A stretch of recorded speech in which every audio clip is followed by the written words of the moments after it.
कहानी है रामपुर गांव की, जहां के मर्द महिलाओं को हमेशा नीचा दिखाने की कोशिश में रहते।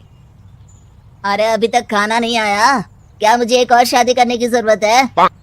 नहीं जी नहीं, ऐसा मत करना, वरना मैं कहाँ जाऊंगी। खाना लेकर मैं अभी आई जी। गांव की पंचायत में भी फैसले हमेशा औरतों के खिलाफ ही रहते। मैं जो फैसला सुनाता हूँ वो भगवान की आज्ञा होती है। इस लड़के ने अपने मन से शादी करके अच्छा नहीं किया। लड़के को घर भेज दो और इसकी शादी इसकी जाति की किसी लड़के से करवा दो, लेकिन ये लड़के, इसे तो गांव के बाहर निकाल दो। नहीं नहीं जमींदार साहब, ये क्या बोल रहे हैं? ऐसा नहीं हो सकता। मेरी बेटी मासूम है, इसे अच्छे बुरे की समझ नहीं है। अरे कहाँ जाएगी ये बेचारी? कहाँ जाएगी? इतनी चिंता है तो पूरे परिवार का गांव निकाला कर देते हैं। बेचारे पूरे बसे बसाए परिवार को गांव छोड़ना पड़ता है। चाहे जो हो, अगर बेटियों को कंट्रोल नहीं कर सकते तो गांव में रहने का कोई मतलब नहीं है। यहाँ औरतों को दब कर रहना होगा। कोई भी अपने हिसाब से कुछ नहीं कर सकता, सब ईश्वर की मर्जी से ही होगा। तभी गांव का एक आदमी दौड़ा दौड़ा आता है। सरपंच साहब, जमींदार साहब, वो कालिया है ना, उसकी बेटी पढ़ने के लिए शहर जा रही है। अच्छा, ये कब हो गया? और कालिया की हिम्मत कैसे हो गई ऐसा करने की? लेकर आओ उसे और उसकी बेटी को। बस फिर क्या था, हाजिर हो जाते हैं कालिया और उसकी बेटी सरपंच के सामने। अरे कालिया, ये क्या सुनने में आ रहा है? बेटी को इंजीनियर बना रहा है तू? और ये बता, गांव में तो स्कूल नहीं है, फिर कहां से इतनी क्लास पास कर गई तेरी बेटी? राधा, जो कि कालिया की बेटी है, उसे लगता है कि सरपंच उसकी तारीफ कर रहे हैं। सरपंच जी, मैंने ऑनलाइन पढ़ाई की है, डिस्टेंस लर्निंग से। सभी में मैंने अच्छे नंबर पाए हैं, जिसे देखते हुए शहर की इंजीनियरिंग कॉलेज में मुझे स्कॉलरशिप मिली है। वाह जी वाह, क्या होती है ये? पहले तो ये बताओ, फिर आगे की बात करते हैं। पूरा गांव राधा की बात सुन रहा था और राधा बोलती जा रही थी। तो ऐसे मैं फ्री में एक अच्छी शिक्षा लेकर गांव में जो कुछ परेशानियां हैं, जैसे बिजली, पानी और इंटरनेट जैसी समस्याओं के लिए काम करूंगी। मैं गांव को शहर से जोड़ने के लिए पुल का निर्माण करवाने का प्रस्ताव रखूंगी। मुझे पूरी उम्मीद है कि जल्द ही हमारा गांव भी तरक्की की राह पर चल पड़ेगा।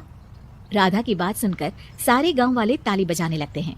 सरपंच को समझ नहीं आता कि वो क्या करे। चुप रह नादान लड़की, गांव के खिलाफ जाने के लिए तुझे गांव से बेदखल कर दिया जाएगा, वो भी पूरे परिवार के साथ। और हाँ, अगर ठीक से गांव में रहना चाहती है तो ये पढ़ाई लिखाई छोड़ दे। हम तेरे लिए गांव का कोई होनहार लड़का देखेंगे। तभी गांव का एक आदमी बोल पड़ता है। अरे नहीं नहीं सरपंच जी, राधा बिटिया जो बता रही है, अगर वैसा हो जाए तो हम लोगों को पैसा कमाने के लिए बाहर नहीं जाना पड़ेगा। हाँ जी, और ना ही कोसों दूर पानी के लिए भटकना पड़ेगा।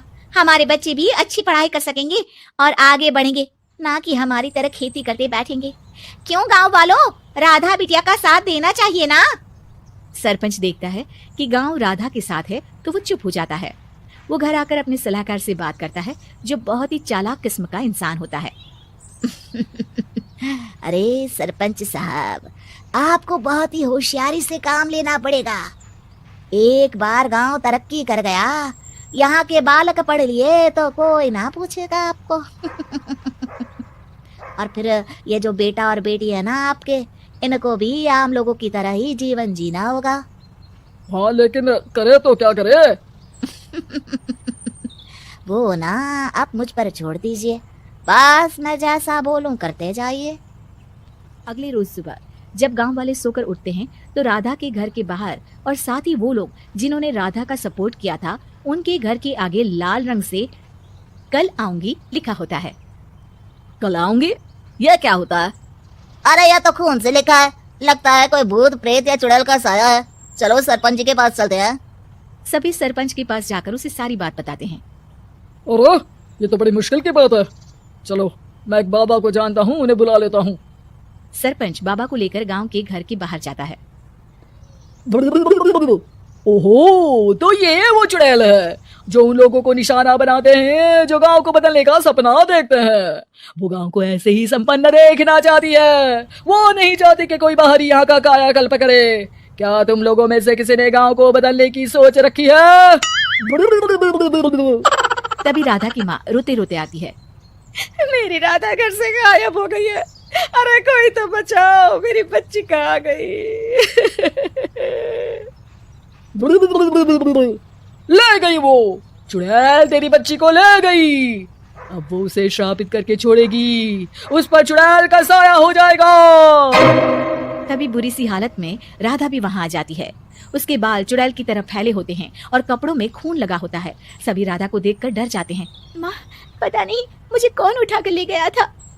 अरे दूर दूर हो जा चुड़ैल, अब हम लोग इस गांव में नहीं रुकेंगे। अरे कैसे बातें कर रहे हैं आप?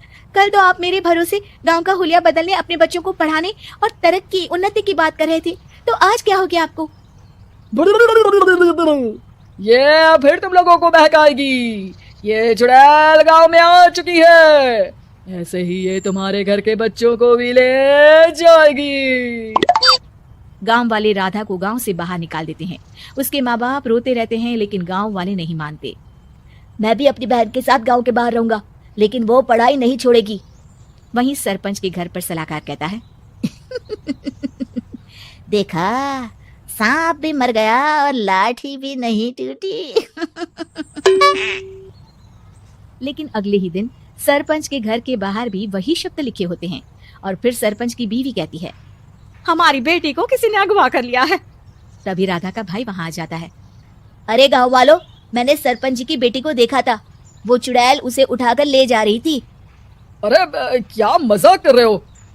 नहीं नहीं सरपंच जी, आप नहीं जानते, वो चुड़ैल अब आपकी बेटी में आ जाएगी, जैसे राधा के अंदर आ गई थी। तभी सरपंच की बेटी वैसी ही हालत में वहां आती है जैसे राधा आई थी। पापा, पता नहीं कैसे मैं गायब हो गई थी। चुड़ैल, इसके अंदर भी चुड़ैल का साया है, मारो इसे। अरे नहीं नहीं, इसे भी राधा के पास गांव के बाहर ही भेज दो। अरे चुप रहो, मेरी बेटी कहीं नहीं जाएगी, और चुड़ैल वुड़ैल कुछ नहीं होता है। अरे कैसे बात कर रहे हो सरपंच जी? आप तो बोल रहे थे कि आपका फैसला भगवान का ज्ञान होता है, तो अपने पर बात आई तो अब आप ऐसे बोल रहे हैं। अरे ना ना ना, आपको अपनी बेटी को त्यागना ही होगा। अरे बुलाओ बाबा को। राधा का भाई बाबा को ले आता है, जिसे अब गांव वालों के डर के कारण सच बोलना पड़ता है।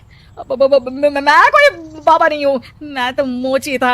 ये सलाहकार महोदय ने मुझे कहा था एक्टिंग करने को, अब वो मुझे पैसे देने वाले हैं। अब मुझे माफ कर दो, गलती हो गई, मुझे माफ कर दो।